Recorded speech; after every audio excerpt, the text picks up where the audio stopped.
ఏకశ్లోకి భాగవతం.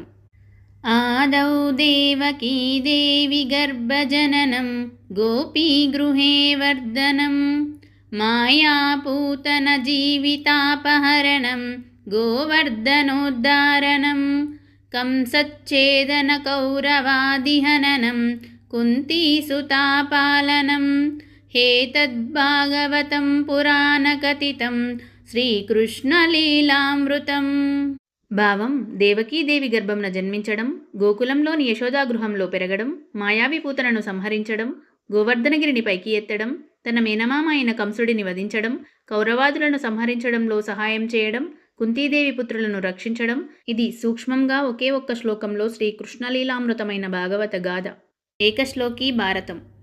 ఆదౌ పాండవదార్తరాష్ట్రజననం లాక్షాగృహే దాహనం ద్యూతశ్రీహరణం వనే విహరణం మత్స్యాలయే వర్ధనం లీలాగోగ్రహణం వనే విహరణం సంధిక్రియాజృంభనం భీష్మద్రోణసుయోధనాదిహననం హేతన్మహాభారతం. భావం: పాండుకుమారులు పాండవులు, ధృతరాష్ట్రకుమారులు కౌరవులు జన్మించడం, పాండవులను సజీవదహనం చేయడానికి లక్క ఇల్లు తగలబెట్టడం, జూదంలో ద్రౌపదీదేవిని ఓడటం, వనవాసం చేయటం, విరాటుడి కొలువులో అజ్ఞాతవాసం, గోగ్రహణ యుద్ధంలో విజయోత్సాహం, పాండవులు కౌరవుల మధ్య శ్రీకృష్ణుడు చేసిన సంధి విఫలమవడం, భీష్మ ద్రోణ దుర్యోధనాదులు మరణించడం. ఇది సూక్ష్మముగా ఒకే ఒక్క శ్లోకంలో మహాభారత గాథ. ఏకశ్లోకి భగవద్గీత. ఓం యత్ర యోగీశ్వరః కృష్ణో యత్ర పార్థో ధనుర్ధరః తత్ర శ్రీర్విజయో భూతిర్ధ్రువా నీతిర్మతిర్మమ పార్థాయ ప్రతిబోధితాం భగవతే నారాయణేన స్వయం వ్యాసేన గ్రథితాం పురాణమునిగా మధ్యే మహాభారతం అద్వైతామృతవర్షిణీం భగవతీమష్టాదశాధ్యాయినీ మంబత్వామనుసందదామి భగవద్గీతే భవద్వేషిణీం. భావం: సమస్త యోగులకు ప్రభువైన శ్రీకృష్ణుడు ఎక్కడ ఉన్నారో మరియు ఎక్కడైతే సర్వోన్నత విలుకాడు అర్జునుడు ఉన్నారో అక్కడ కూడా అంతులేని ఐశ్వర్యం, విజయం, శ్రేయస్సు మరియు ధర్మం ఉంటాయి.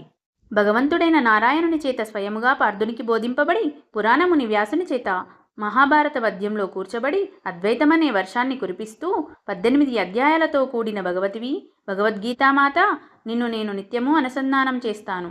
ఇది సూక్ష్మముగా ఒకే ఒక్క శ్లోకంలో భగవద్గీత గాథ. ఏకశ్లోకి రామాయణం. ఆదౌ రామతపోవనాదిగమనం హత్వా మృగం కాంచనం వైదేహీ హరణం జటాయుమరణం సుగ్రీవ సంభాషణం వాలి నిగ్రహణం సముద్రతరణం లంకాపురీ దాహనం పశ్చాద్రావణ కుంభకర్ణహననం హేతద్ది రామాయణం. భావం: పూర్వం రాముడు అడవులకు వెళ్లడం, బంగారు లేడిని హతమార్చడం, సీతాదేవి అపహరణకు గురవడం, జటాయువు మరణించడం, సుగ్రీవునితో స్నేహం చేయడం, వాలిని చంపడం, సముద్రము దాటడం, లంకా దహనము, తరువాత రావణ కుంభకర్ణులను చంపడం. ఇది సూక్ష్మముగా ఒకే ఒక్క శ్లోకంలో రామాయణ గాథ. ఏకశ్లోకి సుందరకాండ.